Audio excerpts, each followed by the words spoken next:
একটা গোমাতাকে পারা যাবে না, তাহলে বিহারে তো ফ্রি গরু দিতে পারতো মোদি ফ্রি গরু দিতে পারতো, তো তাহলে তো আমরা সবাই সংবেদন করে আমরা তো গরু চালাতো। ওদের কুরবানিটা ওদের করতে দাও, আমরা বাঁচি। আমাদের আর ঘুম নেই, রাত্রে ঘুম নেই, চিন্তায় মাথা খারাপ হয়ে যাচ্ছে। আমি তো হিন্দু লোক, আমি তো দাস, আমি ব্যবসা করি খাই। এমনই দুশ্চিন্তায় দিন কাটছে ভারতের পশ্চিমবঙ্গের হিন্দু খামারি ও ব্যবসায়ীদের। রাজ্য জুড়ে এখন উদ্বেগ আর অনিশ্চয়তার আবহ।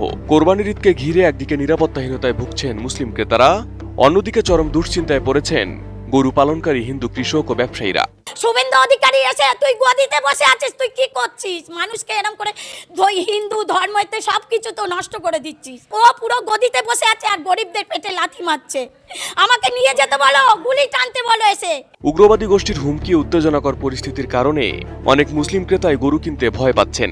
ফলে পশুর বাজারে ক্রেতা কমে যাওয়ায় বিপাকে পড়েছেন হিন্দু খামারি ও ব্যবসায়ীরা। কোরবানির মৌসুম ঘিরে যে বেচা কিনার আশা ছিল তা অনিশ্চয়তায় পড়ে যাওয়ায় অঞ্চল জুড়ে বাড়ছে চরম উৎকণ্ঠা। গরু মোদিকে কিনতে হবে, আমরা গরু বেচি খাই, তাহলে আমাদের মোদি ঘরে ঘরে চাকরি দেখ, একটা দুটোকে চাকরি দেখ, তাহলে আমরা তাই করে খাবো।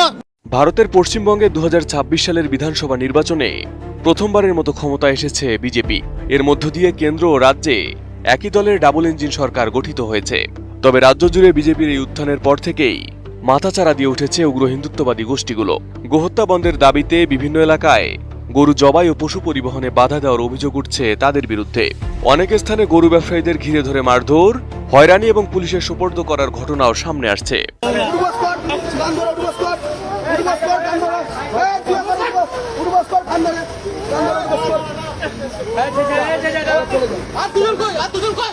এমন পরিস্থিতিতে মুসলিমদের অন্যতম ধর্মীয় উৎসব ঈদুল আজহাকে ঘিরে পশ্চিমবঙ্গের অনেক এলাকাতেই এখনো কোরবানির পশু কেনায় অনাগ্রহ দেখা যাচ্ছে।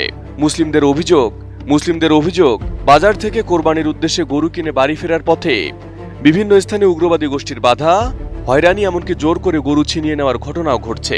আর এমন পরিস্থিতিতে অনেকে এবার পশু কিনতে সাহস পাচ্ছেন না। আমি তো হিন্দু লোক, আমি তো দাস, আমি ব্যবসা করি খাই, তাও তো অসুবিধা হয়েছে, কি করবো? না বেচা কেনা নেই, ভয় কিনছে না কেউ, পুলিশ ধরবি বলে ভয় করছে, কেউ কিনছে না, আবার চাষিরও অসুবিধা হয়েছে। এদিকের প্রভাব সরাসরি পড়ছে হিন্দু গরু ব্যবসায়ী ও খামারিদের ওপর, কারণ তাদের বছরের বড় একটি আয় আসে কোরবানির মৌসুমকে ঘিরে। ঋণ নিয়ে গরু পালন করে মুসলিম ক্রেতাদের কাছে বিক্রির আশায় থাকেন তারা। তবে এবার এখন পর্যন্ত গরু বিক্রি না করতে পারায় বড় লোকসানের আশঙ্কা করছেন খামারিরা। আমার 5 লাখ টাকা লোন নেওয়া, সব মহিলারা এসছে আমার বাড়িতে, এসে বলছে লোন শোধ করো। আমি কি করে করব? চলো আমার বাড়িতে কি অবস্থা, আমি কি করব আমি ভেবে পাচ্ছি না। কোরবানির ঈদে খামারিরা আর্থিকভাবে যেমন লাভবান হন, তেমনি মুসলিমরাও ধর্মীয় বিধান অনুযায়ী পশু কোরবানি করতে পারেন। তবে রাজ্যে বিজেপি ক্ষমতায় আসার পর তৈরি হওয়া উত্তেজনাপূর্ণ পরিস্থিতিতে এবার কোরবানির বাজার নিয়ে দেখা দিয়েছে বড় ধরনের অনিশ্চয়তা। একদিকে ধর্মীয় স্বাধীনতা নিয়ে উদ্বেগ বাড়ছে, অন্যদিকে বড় আর্থিক ক্ষতির আশঙ্কায় দুশ্চিন্তায় দিন কাটছে গরু ব্যবসায়ী ও খামারিদের। বেশকে আত্মহত্যা করবো যদি আমাদের কোনো প্রতিকার না করে। আমরা কোথায় যাবো? আমরা তো গরিব, আমাদের তো কোনো অর্থ সম্বল নেই, জমি জায়গা নেই যে বেঁচে আমরা উঠবো। আমরা কোথার থেকে বাঁচবো?